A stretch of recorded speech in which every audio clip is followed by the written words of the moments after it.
ইসলামী আইন যদি সমাজ ব্যবস্থায় থাকতো, যারা পালিয়ে চলে গেছে হাত নিয়ে পালাইতে পারতো না, একটারও হাত থাকতো না, লুলা হয়ে ভিক্ষা করে রাখতো।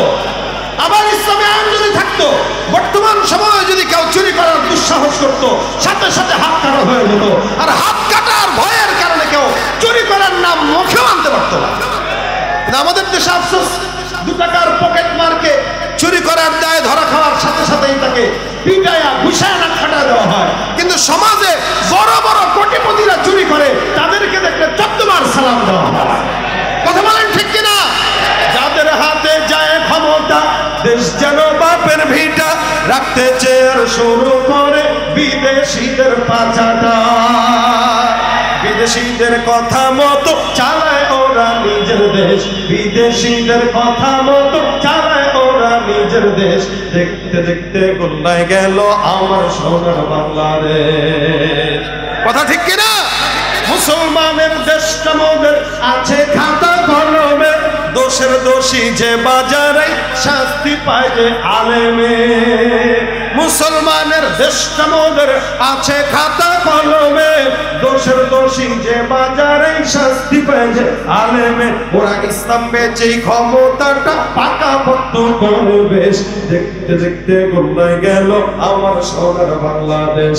একে একে শেষ করেছি, সবার দেখা হইল শেষ। দেখতে দেখতে গোল্লায় গেল আমার সোনার বাংলাদেশ। ঠিক না? চোর পড়া শুরু করছে। বিসমিল্লাহির রহমানির রহিম। আল্লাহু লা ইলাহা ইল্লা হুয়াল হাইয়ুল কাইয়্যুম, লা তাখুযুহু সিনাতুন ওয়া লা নাওম, লাহু মা ফিস সামাওয়াতি ওয়া মা ফিল আরদ, মান যাল্লাযী ইয়াশফা'ু ইনদাহু ইল্লা বিইذনিহি, ইয়া'লামু মা বাইনা আইদিহিম ওয়া মা খালফাহুম, ওয়া লা ইউহীতুনা বিশাইইন মিন ইলমিহি ইল্লা বিমা শা'a, ওয়াসি'a কুরসিয়্যুহুস সামাওয়াতি ওয়াল আরদ, ওয়া লা ইয়াউদুহু হিফযুহুমা ওয়া হুয়াল আলিয়্যুল আযীম। আল্লাহু আকবার, আল্লাহু আকবার। চোরে পড়তেছে, চোরে। আমাদের দেশের চোর রে বোম মারেন তো, সূরা ফাতিহা পড়ে নামাজের কাছেও তো যায়। চোর এবার পুরো আয়াতটা পড়ে ফেললেন। ডাক দিয়া বলা, আবু হুরায়রা, এই আয়াতটা আমি তেলাওয়াত করলাম। এই আয়াতের উপরে কেউ যদি সকালবেলা আমল করে, বুঝেন এই আয়াতটা যদি কেউ সকালবেলা তেলাওয়াত করে, রাত পর্যন্ত ওই বান্দার হেফাজতের দায়িত্ব নিয়ে নেবেন আল্লাহ।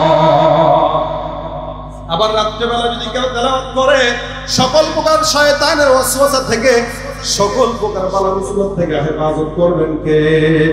এবং আমাদের সামনে গুরুত্বপূর্ণ আলোচনা পেশ করবেন মাওলানা মুফতি সাইদ আহমদ, পরিচালক করব শিল্পী গোষ্ঠী।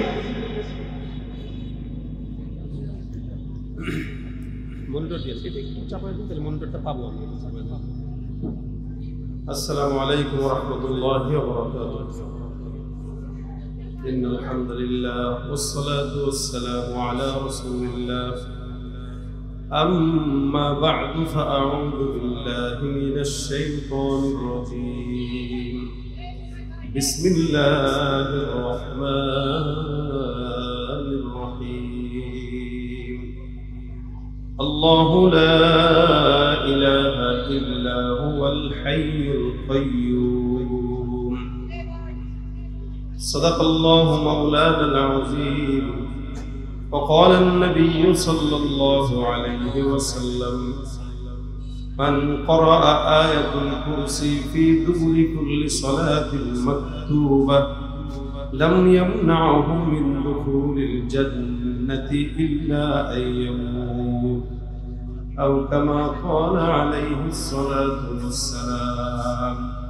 সকল দুরূদ শরীফ পড়ি। আল্লাহুম্মা সাল্লি আলা মুহাম্মাদিন ওয়া আলা আলি মুহাম্মাদ كما صليت على إبراهيم وعلى آل إبراهيم إنك حميد مجيد.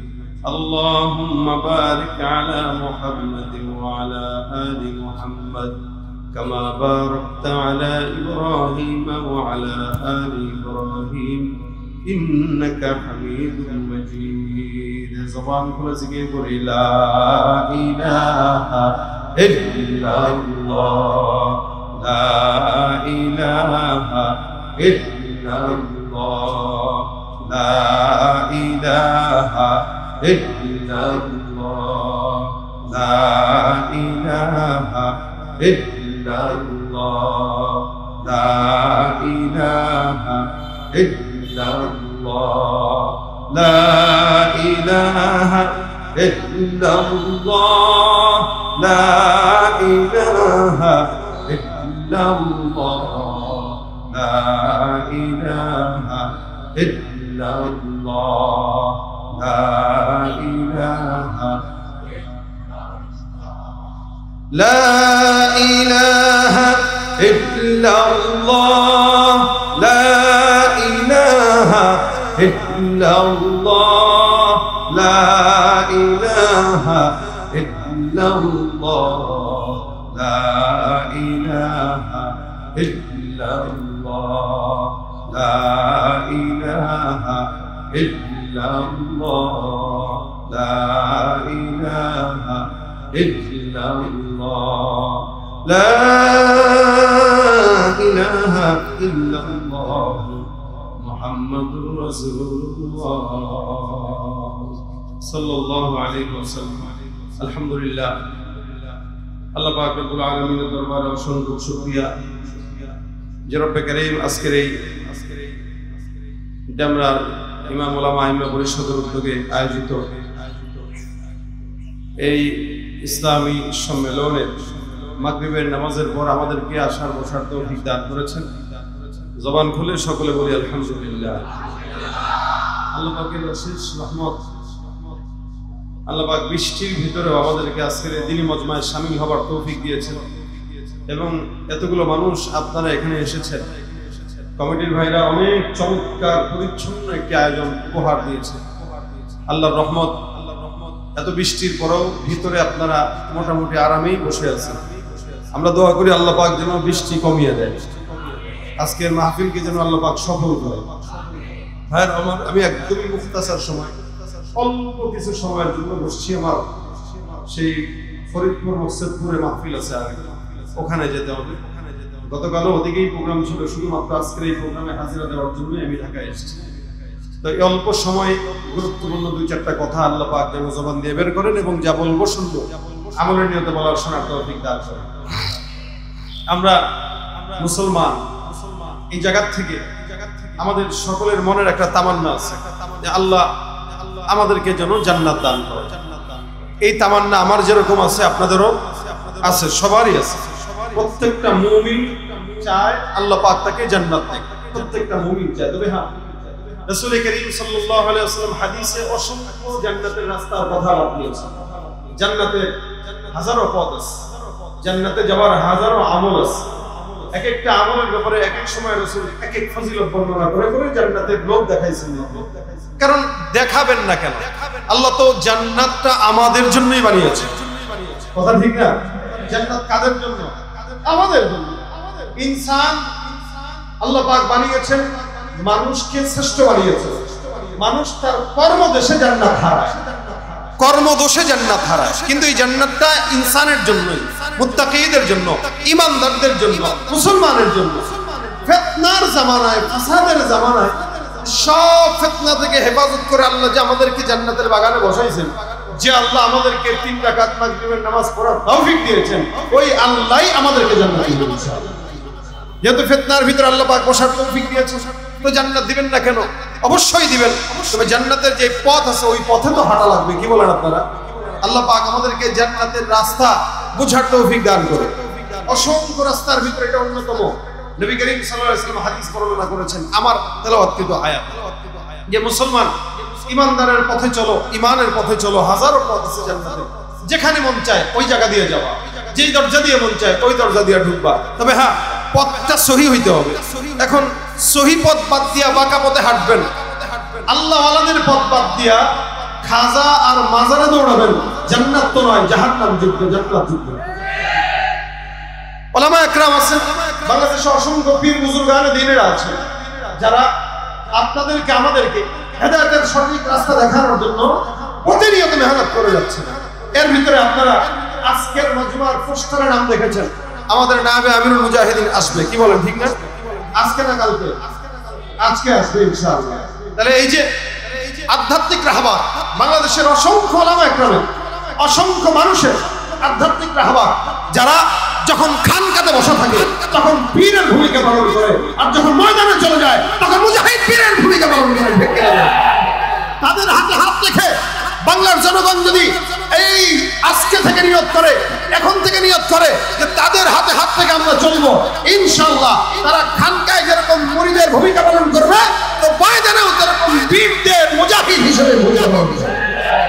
লড়াইয়েরা ওই ময়দানেতে যেতে তোমাকে হবে, প্রয়োজনে সব রক্তটুকু জমিনেই ঢেলে দেবে। লড়াইয়েরা ওই ময়দানেতে যেতে তোমাকে হবে, প্রয়োজনে সব রক্তটুকু জমিনেই ঢেলে দেবে। তবুও তোমায় লড়তেই হবে, মানিবে না পরাজয়। তবুও তোমায় লড়তেই হবে, মানিবে না পরাজয়। বিপ্লব মানে জীবন দেয়া, বসে থাকা নয়, সে কোনদিন আসবে না রে করো যদি গাইতে পারবেন আমার সাথে? বিপ্লব মানে জীবন দেয়া, বসে থাকা নয়, সে কোনদিন আসবে না রে করো যদি ভয়। ধর্মকে আজ পুঁজি করিয়া গাল ভরা বলে দিয়ে, কত যে সুফি খুশিতে মাতাল হাদিয়া তো হবে। ধর্মকে আজ পুঁজি করিয়া গাল ভরা বলে দিয়ে, কত যে সুফি খুশিতে মাতাল হাদিয়া তো হবে।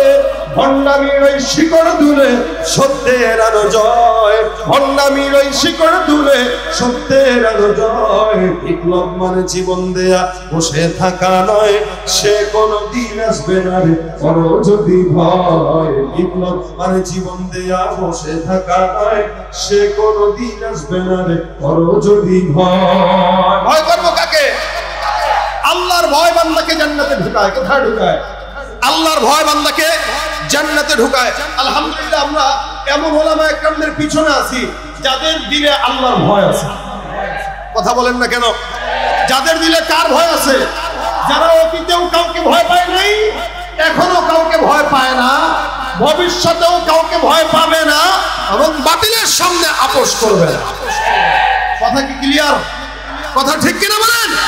আর হক ওলামা একরামদের এটাই দরকার। ওলামা একরাম কথা বলবে তো আল্লাহর জন্য কথা বলবে। ওলামা একরাম কারোর সঙ্গে মিট করবে তো আল্লাহর জন্য মিট করবে। ওলামা একরাম কারোর সঙ্গে শত্রুতা করবে তো আদালত করবে আল্লাহর জন্য। অর্থাৎ আপনার আমার যা কাজ হয়, আল হাব্বু ফিল্লাহ ওয়াল বুগদু ফিল্লাহ, দুনিয়ার সব কিছু কারোর জন্য নয়, একমাত্র আল্লাহ পাক তার জন্য কবুল করুন।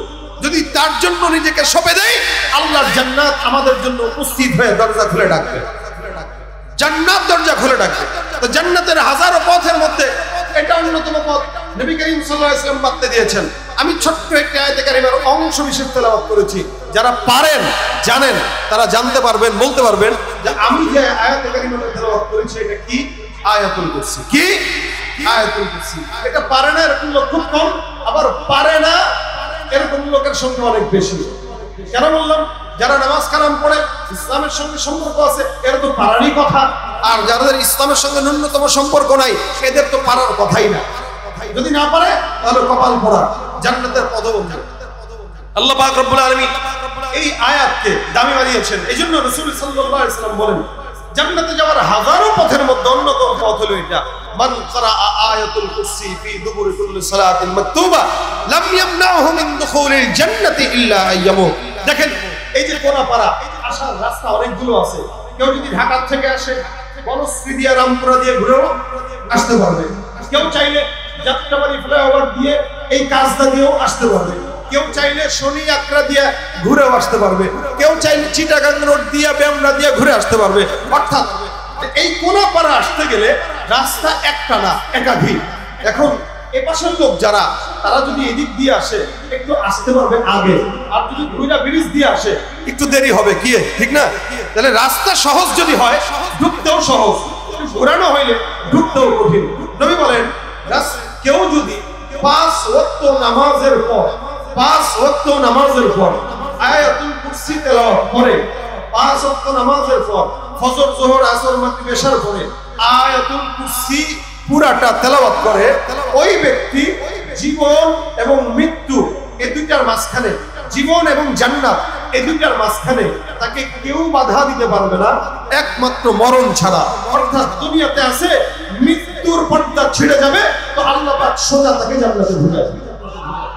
দেখেন, লাম ইয়ামনাহু মিন দুখুলিল জান্নাতি ইল্লা আইয়ামুত, অর্থাৎ মৃত্যু ছাড়া জান্নাতে ঢুকাইতে তাকে বাধা দিতে পারবে না কেউ। সুবহানাল্লাহ।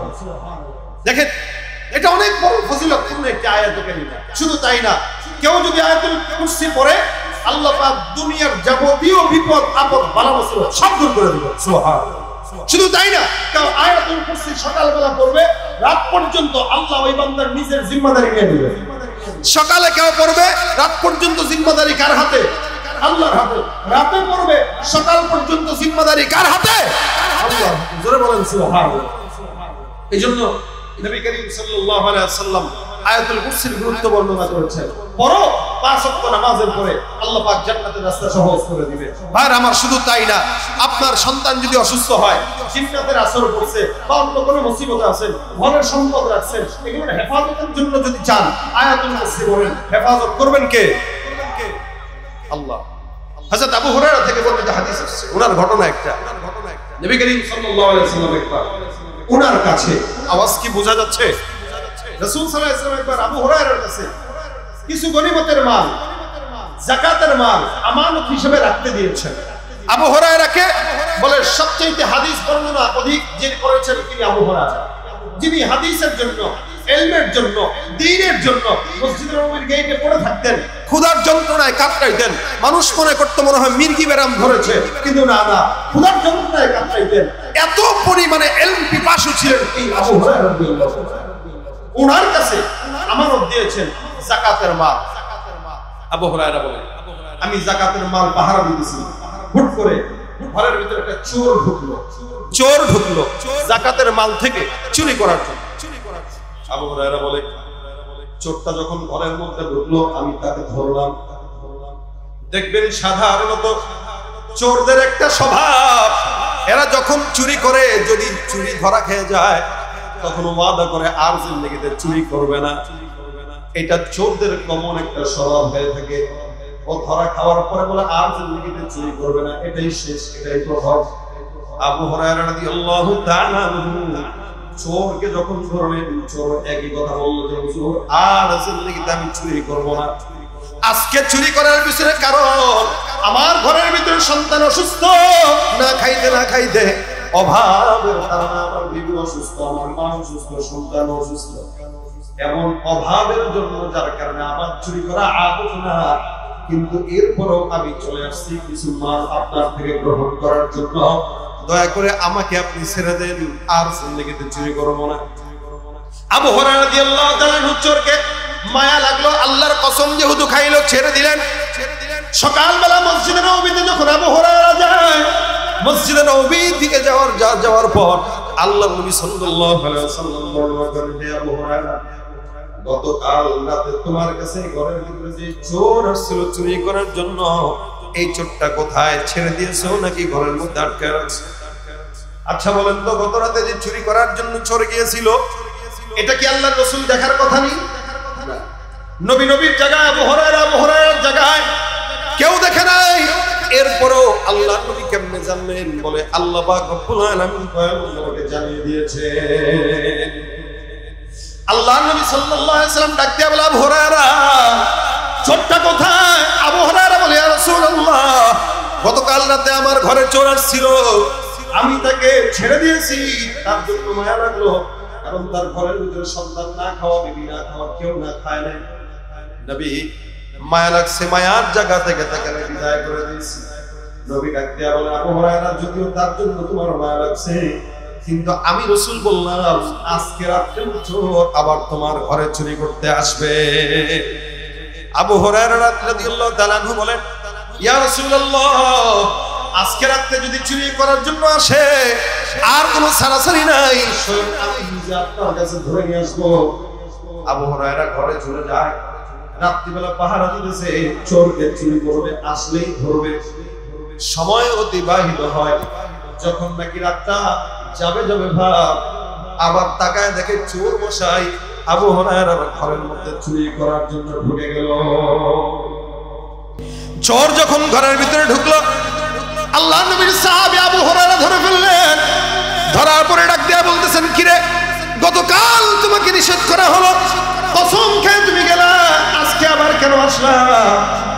আজকে তোমাকে ছাড়াছাড়ি নাই, পয়গম্বরের কাছে তোমাকে নিয়ে যাওয়া হবে। চোর জানে নবীর কাছে যদি যাওয়া হয় হাত একটাও থাকবে না, কারণ ইসলামের একটা বিধান আল্লাহ পাক রব্বুল আলামিন বলেছেন ওয়াস-সারিকু ওয়াস-সারিকাতু ফাকতাউ আইদিয়াহুমা জাযাআন বিমা কাসাবা নাকালাম মিনাল্লাহ। ইসলামের বিধান হলো চোর যদি চুরি করে হাত কাটতে হবে কি হবে না? আমাদের দেশে তো ইসলাম নাই, যদিও ইসলাম নাম আছে কিন্তু আইনে নাই। এমনকি অনেকে তো ইসলামী আইনও তারা দেখতে পারে না, পছন্দ করে না। ইসলামী আইন যদি সমাজ ব্যবস্থায় থাকতো, যারা পালিয়ে চলে গেছে হাত নিয়ে পালাইতে পারতো না, একটারও হাত থাকতো না, লুলা হয়ে ভিক্ষা করে রাখতো। আবার ইসলামী আইন যদি থাকতো, বর্তমান সময়ে যদি কেউ চুরি করার দুঃসাহস করতো, সাথে সাথে হাত কাটা হয়ে যেত। আর হাত কাটার ভয়ের কারণে কেউ চুরি করার নাম মুখেও আনতে পারতো না। আমাদের দেশে আফসোস, 2 টাকার পকেট মারকে চুরি করার দায়ে ধরা খাওয়ার সাথে সাথেই তাকে পিটায়া ঘুষায় না খাটা দেওয়া হয়। কিন্তু সমাজে বড় বড় কোটিপতিরা চুরি করে, তাদেরকে দেখলে 14 বার সালাম দেওয়া হয়। কথা বলেন ঠিক কিনা? যাদের হাতে যায় ক্ষমতা, দেশ যেন বাপের ভিটা, রাখতে চেয়ার শুরু করে বিদেশিদের পাচাটা। বিদেশিদের কথা মতো চালায় ওরা নিজের দেশ, বিদেশিদের কথা মতো চালায় ওরা নিজের দেশ। দেখতে দেখতে গোল্লায় গেল আমার সোনার বাংলাদেশ। কথা ঠিক কিনা? মুসলমানের দেশটা মোদের আছে খাতা কলমে, দোষের দোষী যে বাজারে শাস্তি পায় যে আলেমে। মুসলমানের দেশটা মোদের আছে খাতা কলমে, দোষের দোষী যে বাজারে শাস্তি পায় যে আলেমে। ওরা ইসলাম বেচেই ক্ষমতাটা পাকাপোক্ত করে বেশ। দেখতে দেখতে গোল্লায় গেল আমার সোনার বাংলাদেশ। একে একে শেষ করেছি সবার দেখা হইল শেষ। দেখতে দেখতে গোল্লায় গেল আমার সোনার বাংলাদেশ। ঠিক না? ভাই আমার, ইসলাম যদি থাকতো চুরি করতে পারতো কেউ, দুর্নীতি করতে পারতো কেউ? বলেন না কেন? ঘুষ খাইতে পারতো, সমাজে সুদ থাকতো, চাঁদাবাজ থাকতো? নাই। কেন? ইসলামী আইন নাই বলেই তারা এগুলো করার সাহস পায়। আবু হুরায়রা রাদিয়াল্লাহু তাআলা চোরকে ধরছে, চোর বুঝে গেছে ধরা খাইলে জামিন নাই। আল্লাহর কসম আর চুরি করবো না আবু হুরায়রা, এটাই শেষ, এটাই শুরু মনে করো। যা হয়েছে হয়েছে, গতকাল করছিলাম, ভুল হয়ে গেছে, আজকে আবার শয়তানের ধোঁকায় পড়ে আসছি, আমারে মাফ করে দাও। আর জিন্দেগিতেও তোমার এই ঘরের 30 সীমান আরো ভিতরেও তুমি আমাকে দেখবা না। আবু হুরায়রার দিলে মায়া লেগে গেছে। সাহাবায়ে কেরাম তো এরা হলো কুফরির ব্যাপারে কঠোর, কিন্তু এমনি তাদের দিলে মায়া অনেক বেশি, যার কারণে মায়ার কারণে হযরত আবু হুরায়রা রাদিয়াল্লাহু তাআলা তাকে ছেড়ে দিল। সকালবেলা যখন ফজরের নামাজের সময় মসজিদে নববীতে আবার গেলেন, পয়গম্বর ডাক দিয়া বলে আবু হুরায়রা কোথায়? চোর কোথায়? রাসূল ডাক দিয়া যখন চোরের কথা জিজ্ঞাসা করলেন, আল্লাহর নবীর সাহাবী আবু হুরায়রা বলেন, ইয়া রাসূলুল্লাহ, চোরকে গত রাতেও আল্লাহর কসম খেয়ে আমার কাছে ওয়াদাবদ্ধ হয়েছে আর চুরি করবে না, যার কারণে আমি আবু হুরায়রা তাকে মায়ার কারণে ছেড়ে দিয়েছি। নবী ডাক দিয়া বলেন, আবু হুরায়রা মনে রাখবা, আজকে রাতে চোর আবার তোমার ঘরে ঢুকবেই ঢুকবে। আজকে রাতে যদি আবার ঢুকে, কয় রাত হবে ভাই? 3 রাত হবে, 2 রাত পার, বাকি রাত একটা। আবু হুরায়রা দড়ি নিয়ে রেডি আছে, আজকে যদি ঢুকে ওর একদিন তো আবার একদিন। নবী বলছেন 3 বার, নবীর কথাই বলে যাচ্ছে। তাহলে এই লোকটা তো আর ছাড়া যাবে না। রাত্রিবেলা গভীর হয়ে গেল, চোর হাজির। আবু হুরায়রা তাকে সুন্দর করে ধরলো, ধরে ডাক দিয়া কয়, আজকে ছাড়াছাড়ি নাই, পয়গম্বরের কাছে আজকে তোকে নেওয়াই লাগবে। চোরও জানে নবীর কাছে গেলে আর কোনো উপায় নেই। আবু হুরায়রাকে চোর ডাক দিয়া বলে, হে আবু হুরায়রা, দয়া করে আজকের মতো মাফ করে দাও। আবু হুরায়রা কয়, নতুন কথা বল, পুরান কথা বাদ দে। এতদিন পর্যন্ত আমার এইটা বলে বলে তুই আমার কাছে ছাড়া পাইলি, আজকে আবার এই কথা বলতে আসছো? আমার পয়গম্বর 3 বার তোমার ব্যাপারে সতর্ক করেছেন, 2 বার। তুমি 3 বার আমার ঘরের মধ্যে ঢুকলা, আল্লাহর কসম নবীর কাছে আজকে তোমাকে আমি নেওয়াই লাগবে, কারণ নবী বলছেন। আবু হুরায়রা রাদিয়াল্লাহু তাআলা আর ছাড়ে না। চোর ডাক দিয়া বলে আবু হুরায়রা, অনেকক্ষণ ভাবার পর এবার চোর মশাই ডাক দিয়া বলে আবু হুরায়রা, তোমাকে আমি একটা অফার দেব। বলে কি অফার? তুমি আমাকে ছাড়তে হবে, শর্ত হলো এটা। আবু হুরায়রা বলে কোনো সারাসারি নাই।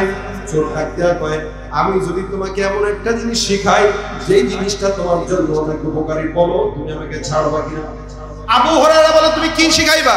কোরআন থেকে আমি একটা আয়াতের আমল শিখাই দেব। সুবহানাল্লাহ। শিখাবে কে? চোরে। কারে? সাহাবী। শিখাবে চোরে। আরে সাহাবী তুই চোর হয়ে আমারে শিখাবি? চোর হলে কি জীবন ঠিক আছে না? ইমান তো ঠিক আছে, মুখ পূজায় গেল ইমান ঠিক থাকে। মুসলমানের সন্তান পূজায় যায় গীতা পাঠ করে আসে, পুরো ইমান থাকে। এই হইল হাল। চোর হইলেও ইমান ঠিক আছে। আবু হুরায়রা রাদিয়াল্লাহু তাআলা ডাক দেয়া কয়, কি শিখাইবা? তোমাকে আমি একটা কোরআন থেকে আয়াতের আমল শিখাবো।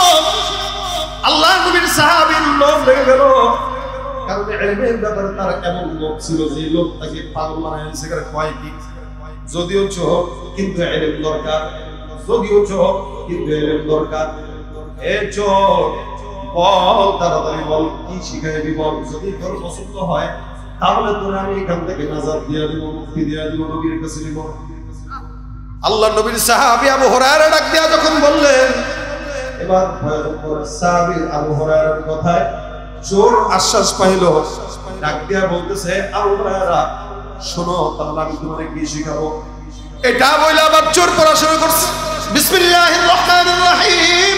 আল্লাহু লা ইলাহা ইল্লা হুয়াল হাইয়ুল কাইয়্যুম লা তাখুযুহু সিনাতুন ওয়া লা নাওম লাহু মা ফিস সামাওয়াতি ওয়া মা ফিল আরদ মান যাল্লাযী ইয়াশফা'ু ইনদাহু ইল্লা বিইذনিহি ইয়ালামু মা বাইনা আইদিহিম ওয়া মা খালফাহুম ওয়া লা ইউহীতুনা বিশাইইন মিন ইলমিহি ইল্লা বিমা শা'a ওয়াসি'a কুরসিয়্যুহুস সামাওয়াতি ওয়াল আরদ ولا يؤوده حفظهما وهو العلي العظيم الله اكبر الله اكبر চোরে পড়তেছে চোরে আমাদের দেশের চোর রে বোম মারেন তো সূরা ফাতিহা পড়ে নামাজের কাছেও তো যায় চোর এবার পুরো আয়াতটা পড়ে ফেললেন ডাক দিয়া বলে আবু হুরায়রা এই আয়াতটা আমি তেলাওয়াত করলাম এই আয়াতের উপরে কেউ যদি সকালবেলা আমল করে বুঝেন এই আয়াতটা যদি কেউ সকালবেলা তেলাওয়াত করে রাত পর্যন্ত ওই বান্দার হেফাজতের দায়িত্ব নিয়ে নেবেন আল্লাহ।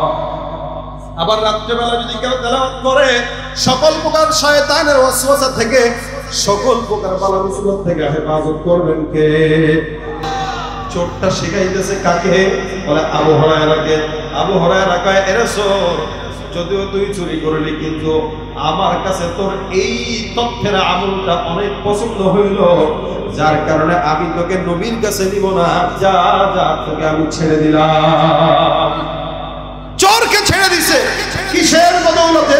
একটা আমলের বদৌলতে। আমাদের দেশের মানুষ হইলে কিন্তু আগে 50,000 টাকা দিবি বেটা, আমল বরবাদ দে। আমল তো ইউটিউব আর এআই এর মধ্যেই পাওয়া যায়। এখন তো মুফতি সাহেব এআই, চ্যাট জিপিটি, আপনি যা মন চায় চ্যাট জিপিটি কে জিজ্ঞাসা করবেন, এলোমেলো ফতোয়া দিয়া কিভাবে কাফের বানানো যায় ওই ফিকির করবে। এজন্য আর আলেমদের কাছে যাওয়া দরকার নাই। জেলে গুনাহ নাকি? জেলে গুনাহ। আবু হুরায়রা রাদিয়াল্লাহু তাআলা ছেড়ে দিলেন। সকালবেলা ফজরের নামাজের সময় মসজিদে নববীতে গেলেন। নবী ডাক দিয়া আবু হুরায়রা, চোর কোথায়? আবু হুরায়রা বলে, হুজুর কাহিনী তো বলছি আমি। বলে কি কাহিনী? এই আমলের বদৌলতে চোরকে আমি ছেড়ে দিলাম। নবী ডাক দিয়া বলে, নিশ্চয়ই চোর সত্য বলেছে। তবে আবু হুরায়রা তুমি জানো ওটা কে ছিল? আবু হুরায়রা বলে, না না। আল্লাহ নবী বলেন, যাকা শাইতান, তোমার কাছে এই 3 রাত পর যিনি আছে সে আসলে মানুষ নয়, সেটা হলো ইবলিস, শয়তান। শয়তানের বেশে তোমার কাছে এই চোরটা আসছে তোমার সম্পদ থেকে বরকত নষ্ট করার জন্য। কিন্তু আলহামদুলিল্লাহ তুমি সাহাবী হওয়ার কারণে তোমার সাথে পেরে উঠে নাই, পলাইতে বাধ্য হয়েছে। এবং সে যেটা শুনাইছে, যেটা শিখাইছে, এটা বাস্তব এবং সত্য। কেউ যদি রাত্রেবেলা আয়াতুল কুরসি পড়ে ঘুমায়, সারা রাত তার হেফাজতের জিম্মাদারি আল্লাহ নিজে নিয়ে নেন। আবার কেউ যদি রাত্রেবেলা পড়ে, সকালবেলা পড়ে, সারা দিনের হেফাজতের দায়িত্ব আল্লাহ পাক রব্বুল আলামিন ওই বান্দারটা নিয়ে নেন। শুধু তাই না, নবী করিম সাল্লাল্লাহু আলাইহি সাল্লাম বলেন বাড়তি দিয়া যে 5 ওয়াক্ত নামাজের পরে পড়বা তো আল্লাহ পাক তোমার জান্নাতের রাস্তা সহজ করে দিবেন। একদম ছোট্ট। অনেক ওলামা একরাম এটাকে ইসমে আযম বলেছেন। আয়াতুল কুরসি ইসমে আযম। যা পড়বেন, যা নিয়ত করে পড়বেন আল্লাহ কবুল করবেন। সন্তানের পেট ব্যথা রাত্রিবেলা তা আপনি একটু পুরা ফু দিয়ে দেন পেটে, দেখবেন পেট ব্যথা কমে গেছে। আমি দিনাজপুরে এক মাহফিলে গেছি একজনের বাসায় রাত্রিবেলা, তা এর আলমারিতে আতর ভরা। আমি ওনাকে জিজ্ঞাসা করছি ভাই এত আতর? আতর তো অনেক ছিল। আচ্ছা তা কই গেল? কার বলেন না রাত্রিবেলা ঘুমায় সকালবেলা উঠে দেখি নাই। মানে কি জিন্নাত নিয়ে শয়তান নিয়ে যায়। তো জিন্নাত তার খারাপ জিন্নাত যেগুলো এরা তার বাসা থেকে আতর চুরি করে।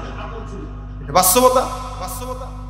এজন্য কেউ যদি রাত্রিবেলা তার সম্পদ রক্ষা করতে চায়, তার ঘর হেফাজত করতে চায়, সেজন্য আয়াতুল কুরসি পড়ে। কারণ শিখাইছে কিন্তু শয়তান। আবু হুরায়রা শয়তানের সবচাইতে কি বলে দুর্বল জায়গায় আঘাত করলে যেমনি বাঁচা যায় ওই সময় সে বাঁচার জন্যই কিন্তু জিনিসটা শিখাইছিল। নাহলে রাসূলের কাছে যাওয়া লাগতো, তখন কিন্তু অবস্থা খারাপ হইতো। এই জন্য রাসূল বলেছেন সে যা বলেছে অবশ্যই সত্য বলেছে। সে তোমাকে সত্য বলেছে, তার উদ্দেশ্য ছিল খারাপ। আমার হাত থেকে তোমার হাত থেকে বাঁচার জন্য শিখাইছে। তার শিক্ষা আমাদের জন্য শিক্ষা। এজন্য জান্নাতে যাওয়ার যদি সহজ পন্থা অবলম্বন করতে চান, এই মুখতাসার আলোচনায় আমি যেটা বললাম সেটা হলো 5 ওয়াক্ত নামাজের পরে খালি আয়াতুল কুরসি মুখস্থ করে নেন। ফজরের নামাজের পরে যোহর থেকে আসর মাগরিব এশা যখন সময় হয় নামাজ পড়ছেন তো আয়াতুল কুরসি জবানে লাজম বানায় নেন। ইনশাআল্লাহ আল্লাহ অন্য কোন আমল কবুল করুক বা না করুক, যে কোনো একটা আমল যদি লাগাতার দায়মের সাথে করেন আল্লাহ পাক জান্নাতের রাস্তা আসান করে দেন। কারণ এই আয়াতের শুরুতেই দুইটি অক্ষর আছে, হাইয়ুল কাইয়ুম। রাসূল সাল্লাল্লাহু আলাইহি ওয়াসাল্লাম বলেছেন কেউ যদি আল্লাহ পাকের কাছে ইয়া হাইয়ু ইয়া কাইয়ুম বলে ডাক দিয়ে আল্লাহর কাছে চায় তো আল্লাহ পাক তার মনের চাওয়া পূরণ করে দোয়া কবুল করেন।